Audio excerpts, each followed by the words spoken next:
forma descontraída, vamos levar para você o conhecimento para suprir a necessidade que existe entre a sociedade e os profissionais da engenharia, da agronomia e da geociência. E aí, quer construir? Fala, meus nobres, Luiz Diego gravando mais um podcast para você e hoje com meu amigo pessoal, Robson Guedice, advogado, especializado em família, especializado na parte de imóveis, vai contar para a gente aqui essa parte do direito, junto com essa parte que a gente tem da construtora, né, que a gente não sabe dos vícios, das coisas de compra de imóvel, de contratual, e nada melhor do que um especialista. E vamos contar um pouco sobre a história de Robson, que é uma história muito bonita. É um amigo meu, pessoal. Mas peço só um minutinho, Robson, para você. E meu amigo, minha amiga, não é inscrito ainda, não é possível. Peço até desculpa para vocês, meus amigos seguidores, que passamos um tempo, né, sem poder postar, porque a gente estava nessa transição, vocês estão olhando aqui, estúdio novo, né, da gente. Então levou um tempo para poder fazer essa reformulação do estúdio, mas estamos de volta aqui, vamos estar levando conhecimento para vocês de 15 em 15 dias, todas as quintas-feiras, às 19 horas, tá? Então, se inscreve, dá essa moral pra gente. Esse Pix aqui que aparece ao lado aqui não é por acaso. Você pega seu QR Code do banco, coloca lá uma moralzinha pra gente, dá aquela força pra gente. Se quiser nos patrocinar também, fica à vontade, manda um direct pra gente lá no nosso Instagram, enge.luizdiego, Luiz com Z. Manda um direct pra gente que a gente vai responder e vai ter uma satisfação enorme de tê-los a gente aqui como patrocinador. Robson Guedice, satisfação tê-lo aqui presente. Se apresente para quem não conhece quem é o Robson. Olá, Luiz Diego, muito obrigado pelo convite de estar aqui participando desse momento tão singular para a gente discutir um pouco sobre direito e também um pouco sobre a vida. Eu tenho uma deficiência, né, visual, né, total, não enxergo nada e estamos aqui juntos. Eu te agradeço também esse privilégio de conhecê-lo nesse curso que estamos fazendo juntos. É um aprendizado tanto técnico quanto pessoal. Muito obrigado pelo seu convite. Então, como o Robson mesmo aqui disse, ele tem um problema visual, né, que ele adquiriu com 15 anos, não é isso, Robson? Isso. Com 15 anos ele vai contar aqui pra gente como é que foi. Como é que foi essa situação aí, Robson? Tipo, sua visão era normal, você enxergava tudo até os 15 anos. O que foi que aconteceu? Sim, veja só. Eu até meus 15 anos de idade tinha uma vida visual perfeita. Nunca tive problema de visão. E aí, em um acidente doméstico, eu brincando, cortando um pedaço de madeira, e aí um dos fragmentos atingiu o meu olho esquerdo. De imediato, fui conduzido ao médico, ele retirou o fragmento que havia fixado na pele do meu olho esquerdo. Eu enxerguei ainda o fragmento ali.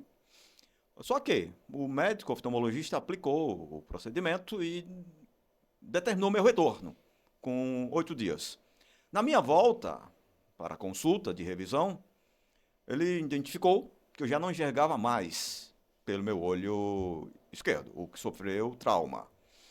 E aí passou a medicação, fui utilizando. Até então não tinha noção da gravidade da situação. E a partir de um mês, mais ou menos, comecei a experimentar uma alteração no outro olho, no olho direito. E aí, os tratamentos foram continuados e se identificou que uma infecção estava afetando o meu olho direito.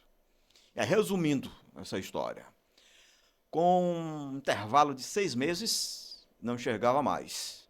Totalmente, não enxergava mais. E aí é uma luta diária, né, Robson? Que tipo, você era adolescente, né? E acostumado com a vida, vê tudo, e de repente, do nada, em 6 meses, não enxerga absolutamente nada. Nessa evolução, Robson, você, naquela época, né? Nós somos mais ou menos contemporâneos de idade. Sim. O mundo era outro, a tecnologia era outra. Como é que era para você, com 15 anos de idade, perdendo totalmente a visão na questão dos estudos?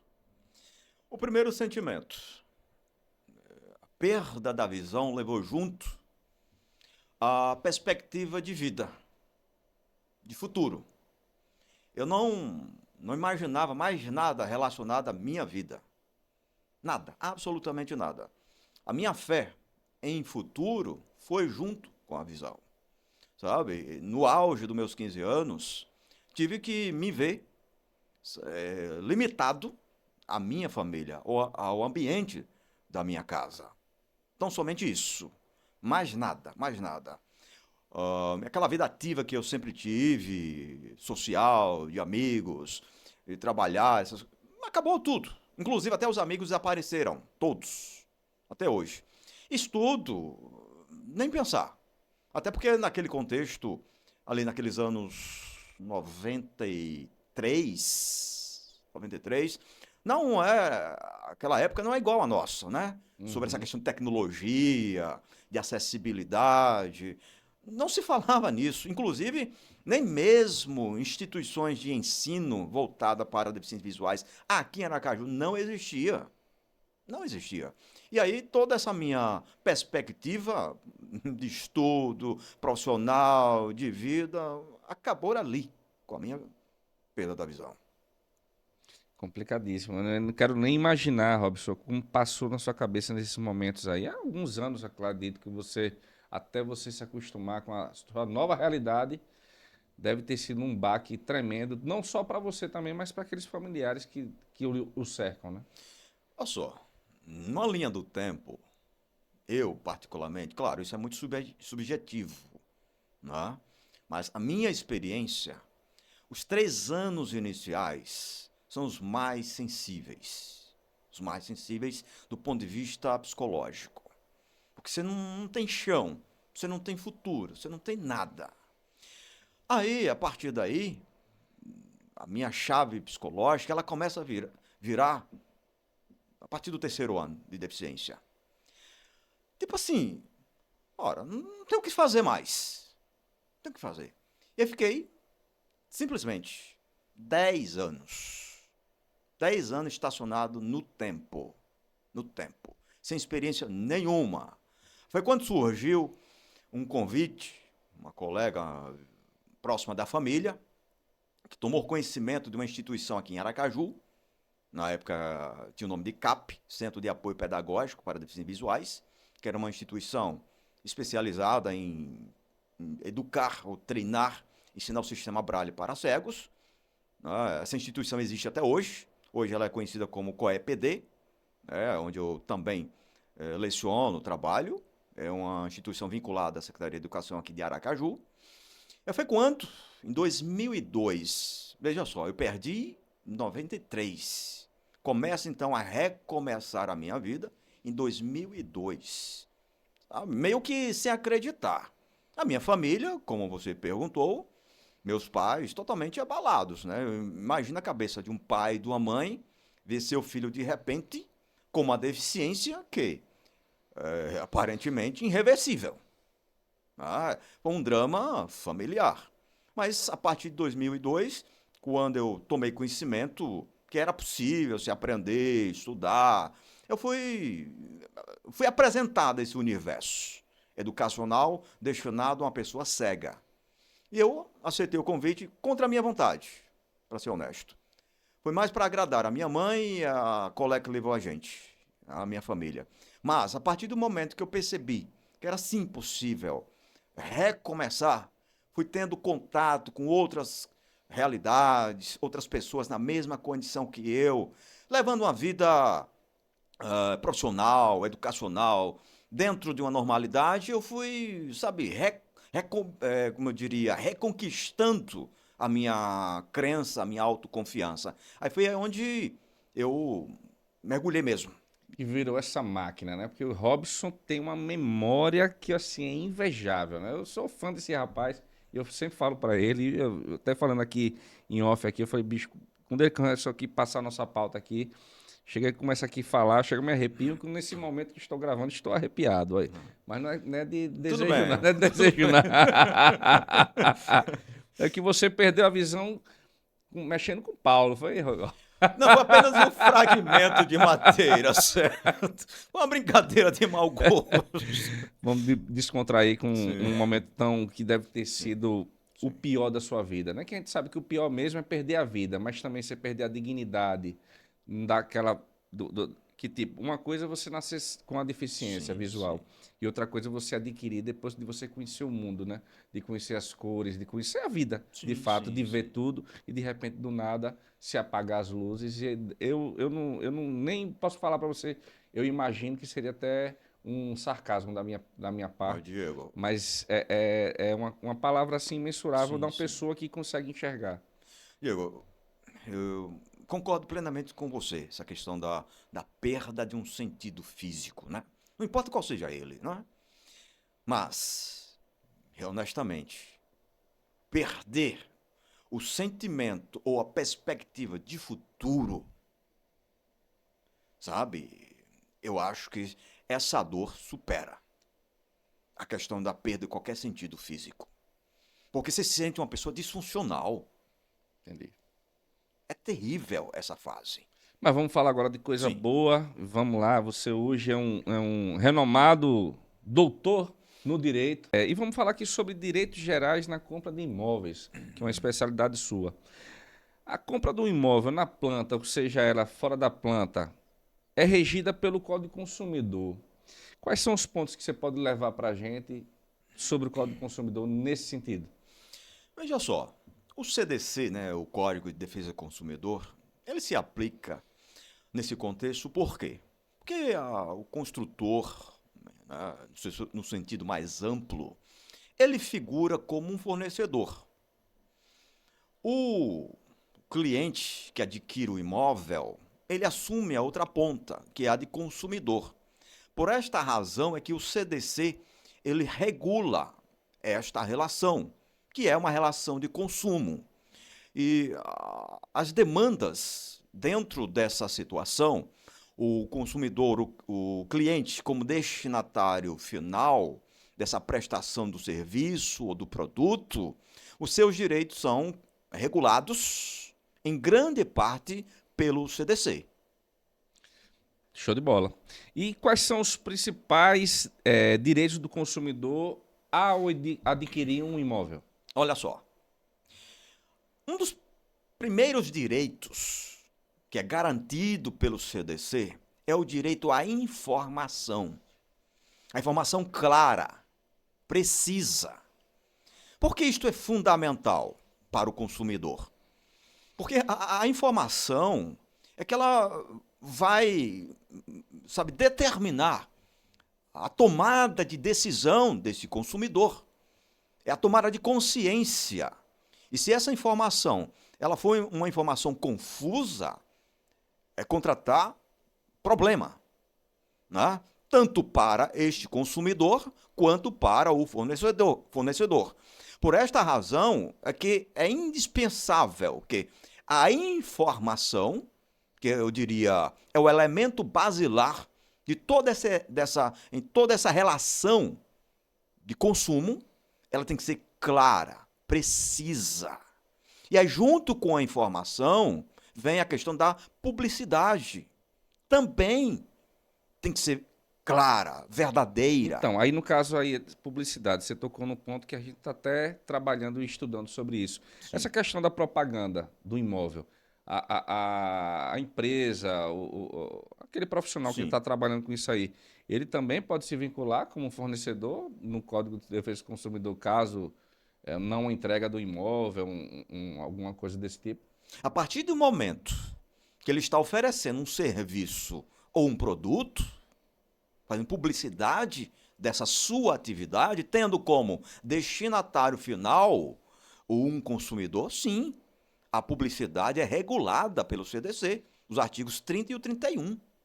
Sabe? E não só o 30 e o 31, mas também o artigo 6º, onde trata exatamente desse direito básico do consumidor, esse direito à publicidade clara. Pesa, sim, a responsabilidade desse fornecedor em oferecer essa publicidade, que é uma espécie de informação sobre as características do seu produto, do seu serviço. Ele tem que ser honesto, verdadeiro, uma linguagem direta, para não gerar nenhum tipo de dúvida no seu destinatário final, que é o consumidor, o cliente. Bom, vamos lá. Vamos supor aqui, dar uma hipótese aqui. Pô, sou um cara de classe média baixa, né? E juntei umas moedinhas e consegui comprar meu imóvel na planta. Mas aí, infelizmente, as peripécias da vida, aconteceu um problema familiar e eu tenho que desistir dessa compra. Em que condições que um consumidor pode pedir o cancelamento de uma compra desse tipo? Olha só, o CDC, no seu artigo 49, ele regula o direito ao arrependimento, tá? Só que existem algumas regras para o cliente, o consumidor, se arrepender da sua compra. Isto é, tem que acontecer dentro do intervalo de tempo de 7 dias. Não só isso, mas esse imóvel, por exemplo, tem que ser adquirido fora do estabelecimento comercial. Tá? Por exemplo, uma compra online, nesses tempos que a gente vive, onde se compra muita coisa, né, pela internet, esses contratos digitais, essas ofertas digitais, os bancos oferecem, de repente essa pessoa decide comprar um imóvel na planta, por exemplo, ali pela internet, fora do estabelecimento físico. Neste caso, poxa, comprei, me arrependi.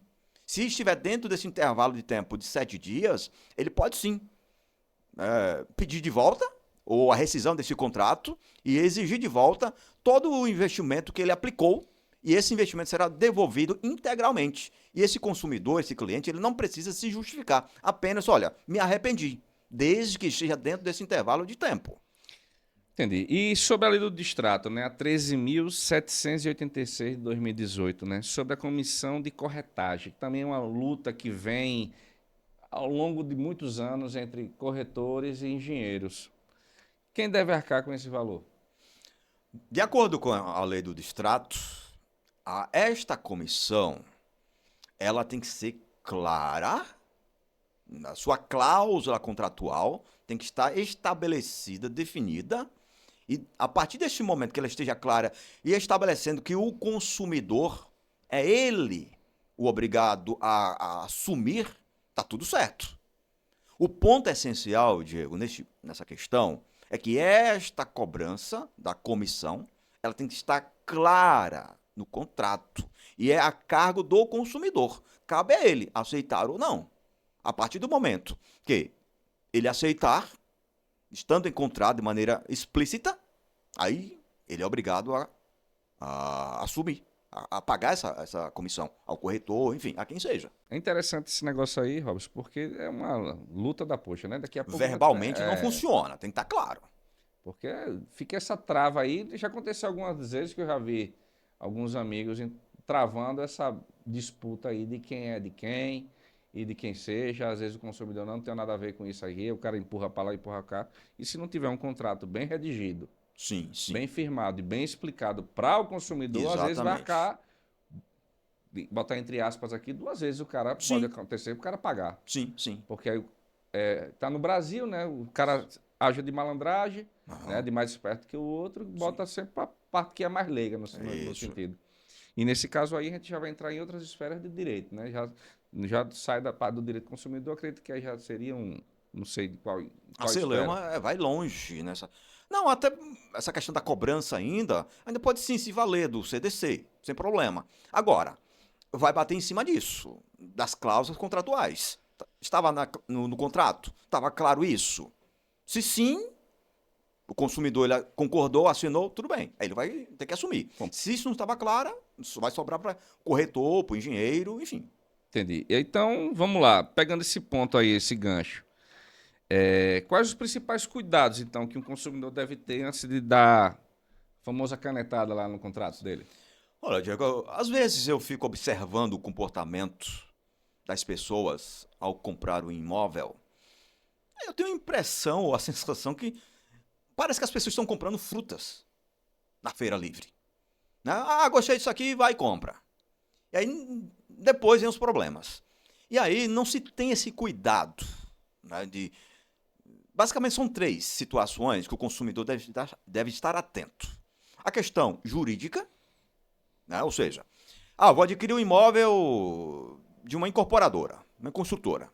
Vai analisar, vai checar o memorial de incorporação para verificar se o projeto foi aprovado, né? Qual é o cronograma da obra? Quais são os materiais que serão utilizados? Esse memorial está registrado em um cartório de imóvel? O que é que está regulando? O que está registrado na matrícula? Né? Verifica o histórico dessa incorporadora. Tudo bem, a gente sabe que o consumidor não vai encontrar uma incorporadora sem nenhum processo no mercado. É. Impossível. Agora, tem que ter um certo cuidado. Vai olhar o CNPJ, está ativo. Porque hoje a gente verifica muitas empresas que se apresentam no mercado como empresa disso e daquilo. Quando você vai verificar, às vezes nem CNPJ tem. Está funcionando de maneira irregular no mercado. A famosa gatinha, né? Exatamente. E aí, são cuidados básicos. Analisa o histórico, busca a Receita Federal, busca um cartório de registro de imóvel, verifica se existe ali, arrolado na matrícula, um memorial. Essa parte jurídica. Analisa o contrato. Contrato de compra e venda do imóvel. Contrata um advogado, um amigo, pede. Se não tiver condições, pede um amigo. Olha, você poderia analisar esse contrato para mim aqui? O ideal é pagar. Evidentemente. Para analisar aquele contrato, que tem toda uma linguagem técnica, que geralmente a pessoa leiga, o consumidor, nem sempre ele compreende todos aqueles termos que estão ali no contrato. Analisa antes, baixa a ansiedade, né? Reduz o ímpeto da aquisição. Segundo elemento a ser analisado, a questão financeira. Vai analisar o financiamento junto ao banco, enfim, quem está por trás financiando aquele projeto, disponibilizando, para verificar se não tem taxas adicionais, qual é o custo de investimento de entrada e qual será o custo final, né? Se não será cobrado situações adicionais. Um terceiro elemento, análise técnica. Qual é o material que será utilizado? Esse acompanhamento de perto, sabe? Qual o projeto? Vai ler o projeto. Sabe, são basicamente, antes de se adquirir o imóvel, verificar essas três situações. A jurídica, a financeira e a técnica. Não sei nada disso. Recorre a alguém que entenda. A um engenheiro, um arquiteto, um advogado, se cerca dessas pessoas, porque o barato pode sair muito caro lá na ponta. Justamente. Ô Robson, peço só um minutinho aqui para agradecer aqui nossos patrocinadores. Agradecer a DBA, Engenharia Civil, Segurança do Trabalho e Educação. Barbearia Marcelo Honório, barba e cabelo masculino. EPA, Educação Profissional Aliança. Geobras, Serviços Geológicos, Mineração e Meio Ambiente. Engecom, Construções Residenciais Populares. Instituto Geofortes, cursos e treinamentos.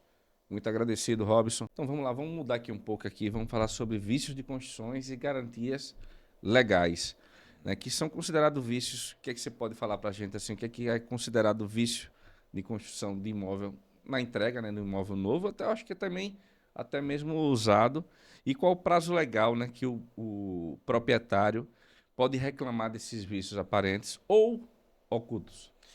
Veja só, os vícios referem-se a falhas, a defeitos no imóvel. Pode ser estrutural, estético, inclusive. E aí dentro dos vícios, a gente classifica em três grupos. Temos o vício, ou os vícios aparentes, né? O vício aparente é aquele que é de fácil identificação, né? Temos o vício oculto, que só se manifesta com o uso do imóvel, com o passar do tempo, né? E temos o vício grave, que é o vício estrutural, aquele defeito estrutural, que compromete a solidez, a segurança da obra. E para cada um desses vícios existem prazos legais distintos.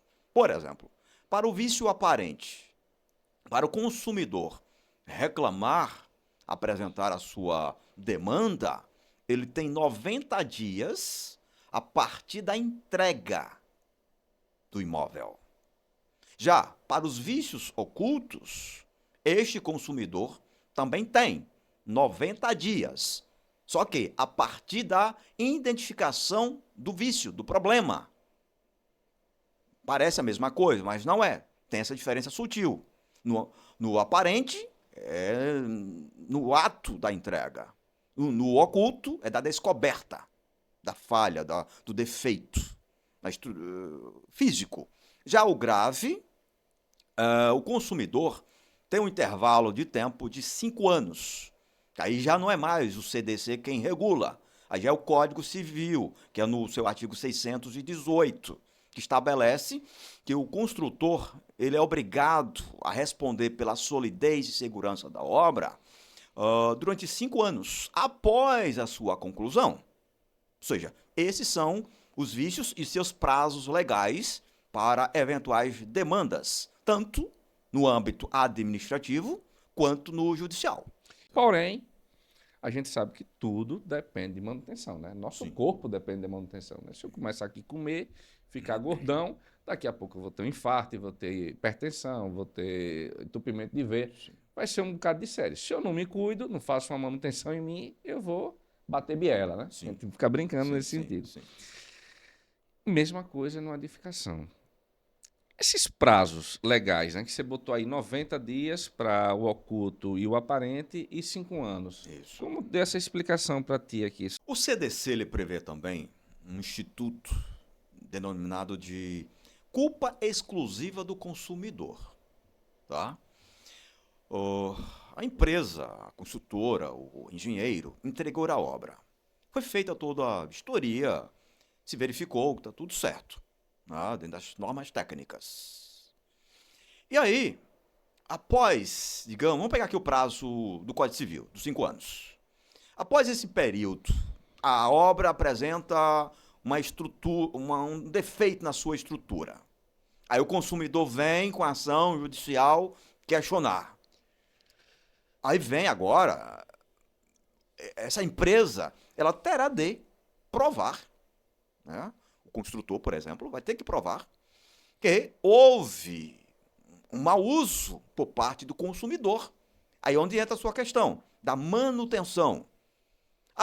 Vai verificar na perícia técnica que esse consumidor, esse proprietário, ele alterou uma estrutura do imóvel sem autorização, sem um acompanhamento técnico. Ora, se ele se comportou desta forma, ele deu causa ao defeito, ele deu causa ao vício, sendo causa provocada pelo consumidor, pelo proprietário, a incorporadora, por exemplo, ela está isenta de sua responsabilidade. Né? Ou seja, é um problema isso aqui. Judicialmente é um problema, porque o consumidor quer o direito dele. A empresa ela vai ter que provar que é culpa exclusiva dele, consumidor. Não é um problema fácil de resolver, não.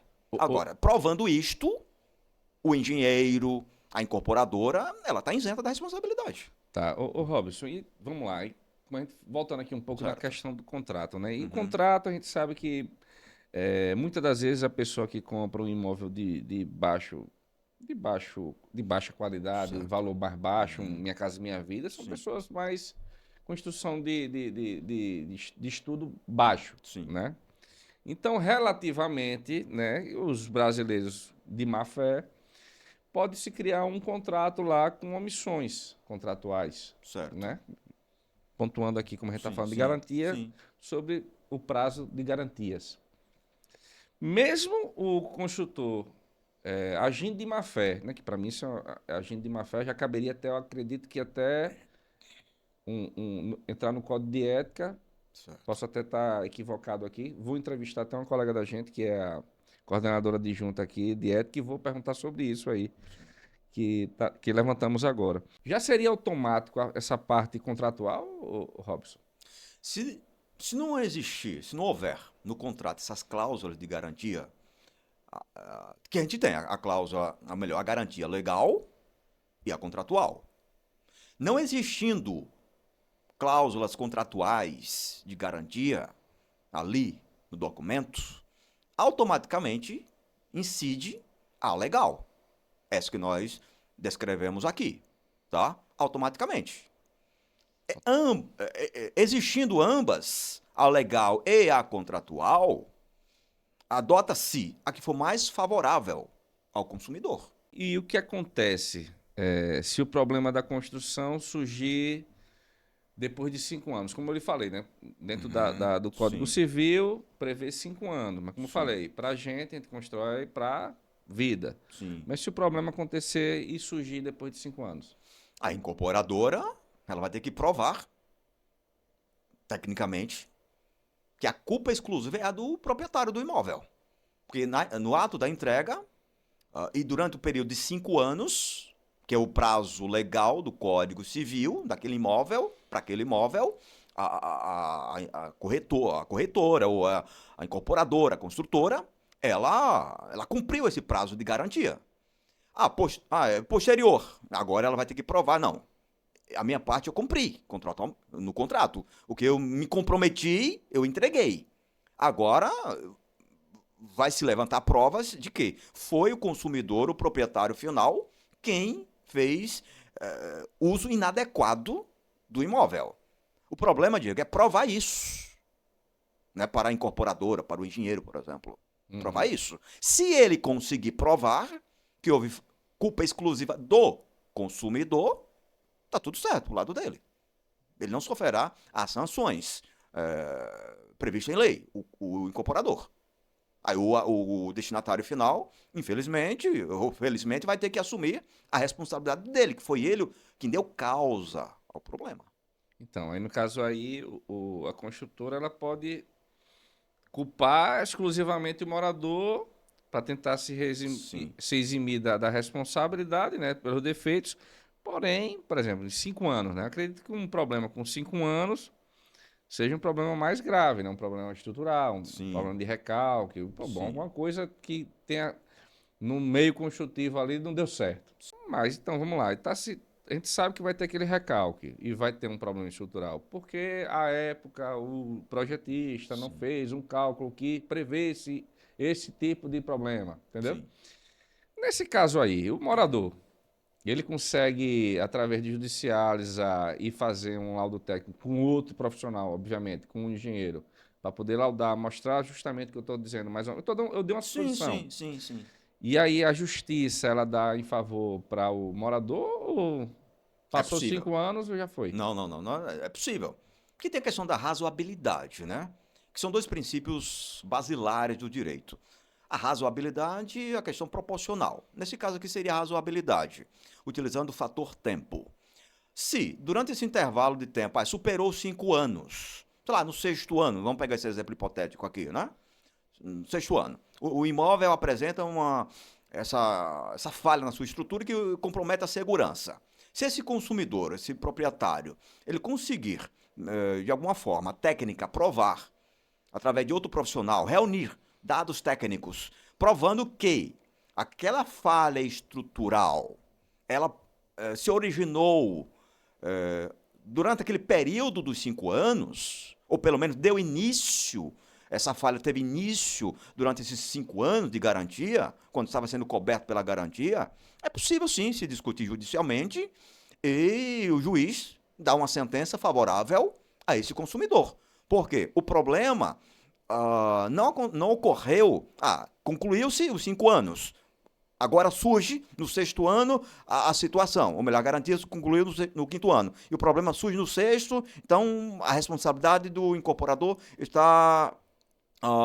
essa responsabilidade está zerada. Não, vai se analisar, no caso concreto, com as provas, né, técnicas, se de fato aquele problema é posterior ou teve, de alguma forma, origem ainda dentro do prazo legal da garantia. Sendo comprovado isso, não vejo nenhum obstáculo, sabe, em desfavor do consumidor, não. Pegando aqui, mudando um pouco a chave aqui, vamos falar sobre responsabilidade objetiva e solidária, né? O que é que significa responsabilidade objetiva do construtor, do incorporador, segundo o Código de Defesa do Consumidor? E pegando esse gancho aqui, ele é solidário? E quais hipóteses seriam isso aí? Olha só, a responsabilidade objetiva é aquele tipo de situação que independe de culpa. Se o consumidor, né, provar que o dano que sofreu é decorrente daquele produto, né, ou serviço que ele adquiriu do fornecedor, ele sofreu um dano. Aí não importa se houve uma imperícia, se houve imprudência, se houve negligência por parte do fornecedor. A responsabilidade objetiva é que o fornecedor, no caso aqui o construtor, ele responde pelo dano. Pelo dano. A única coisa que o consumidor tem de provar é o dano. O dano. Porque o seu problema, o seu dano, o seu prejuízo é uma consequência do comportamento do construtor, do fornecedor. Aí não importa se houve imperícia, ou imprudência, ou negligência. Provou o dano, tá, a responsabilidade está, ela vem à pauta. O construtor, o fornecedor, ele é obrigado a indenizar este consumidor, esse cliente. E aí, entrando nessa questão da responsabilidade objetiva solidária, sim, a solidariedade, digamos, a gente tem as três pessoas jurídicas. De um lado, incorporadora, corretora e o construtor. Os três estão envolvidos no projeto e entregam o produto final. E aí, esse consumidor sofre um dano. Adquiriu o imóvel e está com defeito, enfim. Ele demanda uma indenização. Contra quem ele vai ajuizar a ação? A qualquer um dos três. Porque os três respondem. Entendi. O Robson, vamos lá na questão do danos morais, né? Que o povo aqui, a gente, pô, tô bonito, tô me achando feio, o cara me chama, rapaz, tá feio, não, cara, dano moral. E a gente sabe que também nessa parte construtiva, na parte de incorporação, na parte de venda de imóvel, existe bastante pedido nessa questão de pleitear um dano moral decorrente a um descumprimento contratual, né? Ou a questão do vício do imóvel. Nesse caso, como é que seria esses danos morais aí? Olha só, o dano moral, a gente já viveu aqui no Brasil um período que a gente chama no meio jurídico como a indústria do dano moral. Tudo era dano moral. Se você imagina que hoje ainda existe, há 10 anos, um pouquinho mais, era muito pior essa questão do dano moral. Dentro da questão da aquisição do imóvel, o dano moral sim, ele é possível o consumidor demandar esse dano moral, sim. Só que não existe, Diego, uma regra no direito. Este problema aqui cabe dano moral. Aquele, entendeu? Não existe uma regra específica. Entendi. Vai muito do entendimento do magistrado, por exemplo, e da gravidade da situação. Se a situação ali, aquele vício, aquele problema, gerou uma consequência impactante, uma lesão corporal, por exemplo, uma despesa adicional, um trauma psicológico de maneira acentuada, aí, geralmente, o dano moral nessas situações, eles são indiscutíveis. Um atraso de obra, de entrega num imóvel novo, seria um dano moral? Não, até porque a gente tem a cláusula de tolerância, né? Prevista na lei de distrato. Por exemplo, que é um prazo de 180 dias. Dentro desse intervalo de tempo, não é considerado atraso. A própria lei resguarda as construtoras, as incorporadoras, os engenheiros. Esse intervalo de tempo de 180 dias. Está tudo certo até aí. Superou esse prazo, se ele se estender muito, basta um dia, na verdade, né? E já se discute. Aí, no caso, a construtora caberia pagar um aluguel, né? Botar a família em algum local, tá? Para não gerar esse dano morais. Caso não fizer isso, lapada no lombo. Exatamente. O pessoal não perdoa, não. Porque a lei, a lei, se ela for seguir no rito e nos entrelinhas, ela é maravilhosa. Mas, infelizmente, a gente vive hoje num momento do Brasil que a gente não sabe mais nem o que que é certo, o que é errado, né? A gente às vezes acha que está fazendo certo, daqui a pouco você está todo errado.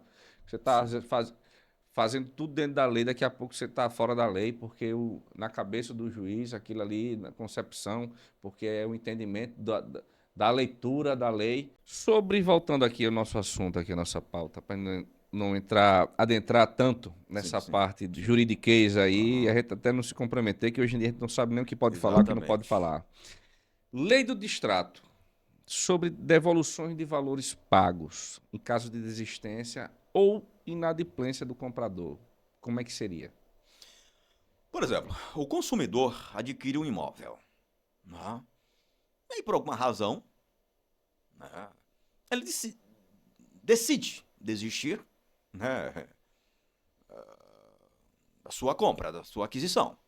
Se ele já efetuou alguns pagamentos, a lei protege, né, o vendedor, a incorporadora, por exemplo, a reter até 25% do percentual já pago. Os percentuais restantes devem ser devolvidos integralmente. Né? Na verdade, varia entre 25% e até 50%. Existindo o patrimônio de afetação, por exemplo, até 25%. O que é o patrimônio de afetação? São recursos, né? Usa esse termo, talvez seja mais adequado. Recursos que são destinados exclusivamente para aquela obra, para aquele fim. A própria incorporadora ela já reserva, digamos, no caixa, aquele percentual. Todos aqueles valores é destinado para aquele projeto. Existindo isso e o consumidor desistindo da aquisição, a incorporadora pode reter até 50% desses valores. O restante devolve integralmente, corrigido, inclusive. Entendeu? Maravilha. Robson, meu querido, como tudo que é bom dura pouco, nosso tempo está se esvaindo. Olha só.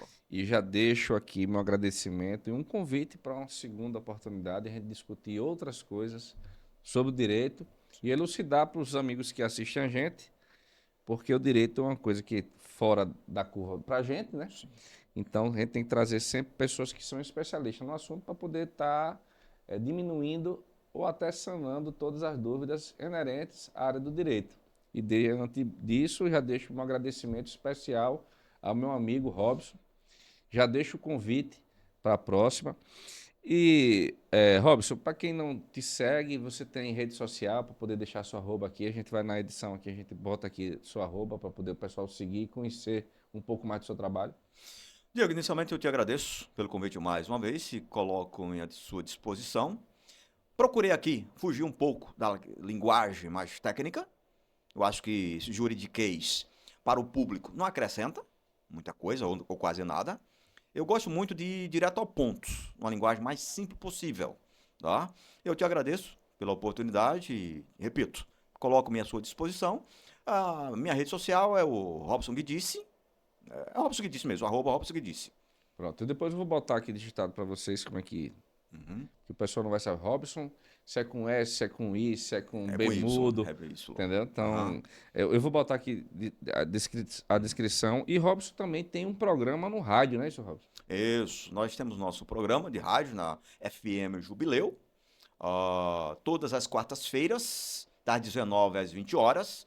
O nosso programa é um programa de variedade. O nome do nosso programa é Viver com Propósito.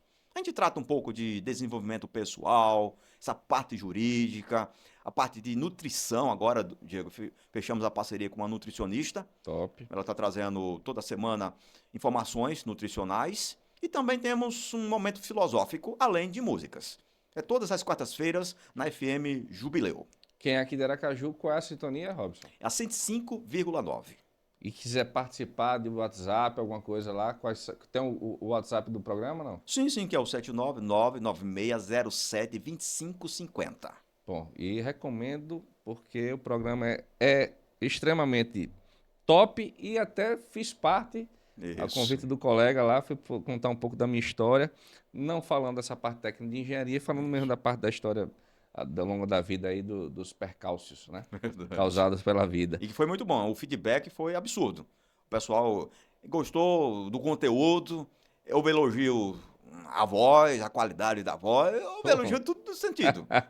Fico agradecido, Robson. Robson, como é de praxe aqui no nosso podcast, ano passado, e como você não faz parte do nosso sistema Confea-CREA, a pergunta esse ano é diferente, mas eu vou pegar a pergunta que eu sempre fazia nos convidados do ano passado. O que o Robson espera do futuro? O futuro não é dado, ele é construído. Eu terei o futuro que eu construí hoje. Futuro não é produto de esperança, é de ação. Quer deixar alguma mensagem do colega Robson para quem está nos assistindo? Para os nossos ouvintes, né? A minha mensagem é o seguinte: viva a sua grandeza.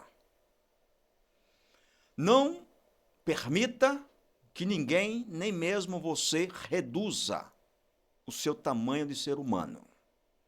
Busque sempre crescer dentro do conhecimento, porque o saber não tem limites. E viver sem limites implica também sermos responsáveis pela vida, pela sociedade e pelo o ambiente e o meio ambiente que vivemos. Cresça sempre. Maravilha, Robson. Já deixo, porque aqui eu pudesse bater palma aqui para vocês aqui, tivesse plateia, tenho certeza que o pessoal tava batendo palma aqui, porque o cara é nota 100. Muitíssimo obrigado, Robson. E você, meu amigo e minha amiga, que ficou até aqui, dá essa curtida, se inscreve no nosso canal. Pessoal, Robson, assiste nosso programa, dá like, comenta. Perfeito. E mais de 30% do pessoal que assiste não se inscreve. Isso é um vício e é chato estar pedindo toda hora. Mas, meu amigo, que não é inscrito, isso é para você que não é inscrito. Se inscreve no nosso canal, dá o like. Se você não fez o Pix, a hora é agora de fazer essa moralzinha pra gente. E não esquece do Triplo C. Curte, comenta e compartilha. E aí, quer construir?